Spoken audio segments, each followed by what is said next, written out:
बात यह है कि ये जादूगरी है, एक जादूगरी वाली राजनीति है। वो जादूगरी वाली राजनीति क्या करती है कि हाथ ऐसे तेजी से उठाती है और ऊपर हिला हिला करके गिली गिली गिली गिली करती है, तो जितने दर्शक होते हैं उन सबका ध्यान इधर चला जाता है और असली काम इस हाथ से यहाँ नीचे हो जाता है, उस तरफ कोई देखता नहीं और बाद में जब नीचे लाते हैं तब तक वहां काम हो चुका होता है। तो ये गिली गिली वाली राजनीति है कि असली मुद्दे से ध्यान भटका के उस पर ले जाओ और फिर लोगों को वहीं पर बिजी कर दो और इधर जो करना है वो कर लो। तो जो जनता की असली समस्याएं हैं उन समस्याओं से ध्यान भटकाने के लिए ये प्रायोजित घटनाएं होती हैं। ये जो भाषा विवाद या इस तरह के दूसरे विवाद हैं, ये वास्तव में अस्मिता के विवाद नहीं लगते हैं, ये ध्यान भटकाने के ही विवाद लगते हैं। जो जादूगरी की बात कही, असली जादूगर कौन है जो जादू कर रहा है? अरे भैया, इस समय असली नकली पहचानना कठिन हो गया है, क्योंकि हर राजनेता अब जादूगरी का हाथ आजमा रहा है, गिली गिली गिली गिली गिली। दूसरा एक सवाल ऐसा है कि मराठी का जो विवाद है वो तो लगातार शुरू है। ऐसे में जहां से ये विवाद ने चुल पकड़ी थी, उद्धव ठाकरे और राज ठाकरे जो दोनों भाई हैं, दोनों अलग अलग राजनीतिक पार्टी में हैं, लेकिन दोनों का एक साथ आना महाराष्ट्र के लिए लाभदायक होगा, ऐसा कई लोगों का मानना है।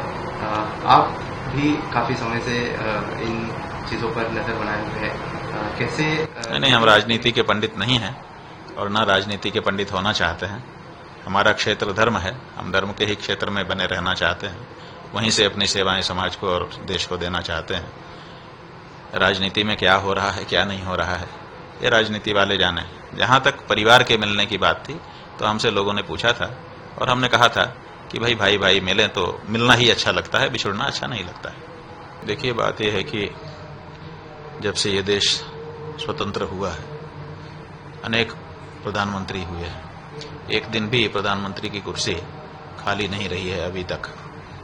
रोज प्रतिदिन कोई न कोई प्रधानमंत्री रहा होगा और अगर 365 या 360 जितना भी आप जिस तरह का वर्ष गिनते हो, अगर उसको 75, 76, 78 साल में गुणा कर दें तो जाने कितने हजार दिन निकल करके आ जाएंगे। इतने हजार दिन प्रधानमंत्री लोग रहे हैं और देश के बहुसंख्यक लोगों की भावना थी कि गौ हत्या बंद हो।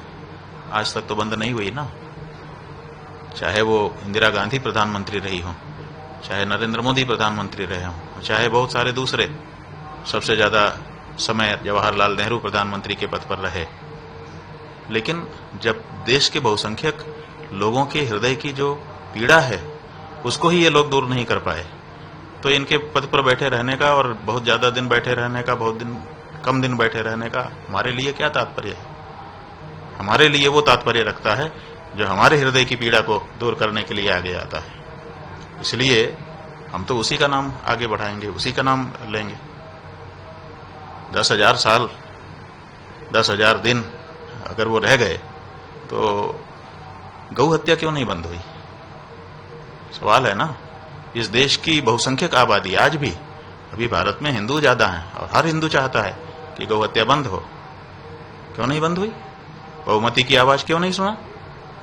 तो हमारे लिए तो इंदिरा गांधी, जवाहरलाल नेहरू और नरेंद्र मोदी सब बराबर ही हुए ना। आपको लग रहा है कि कहीं ना कहीं बाकी जो कानून है उनके साथ साथ गौ हत्या जो हो रही है, भाई जो सबसे ज्यादा हमारी सबसे बड़ी इच्छा है उसको सबसे पहले पूरा होना चाहिए, जो प्रायोरिटी होती है। कोई भी हिंदू, आप पूरे देश में चले जाइए यही कैमरा लेकर के रिकॉर्डिंग कर लीजिए, हर हिंदू के घर की पहली रोटी गाय की होती है।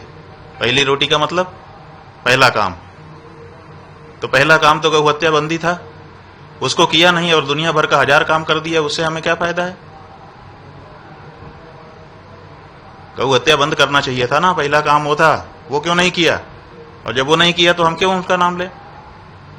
और उनका नाम लेने से कैसे हमको प्रसन्नता होगी? इसीलिए अभी वो कर दें, अभी हमको प्रसन्नता हो जाएगी, लेकिन नहीं न कर रहे हैं, ये बात है। Z News।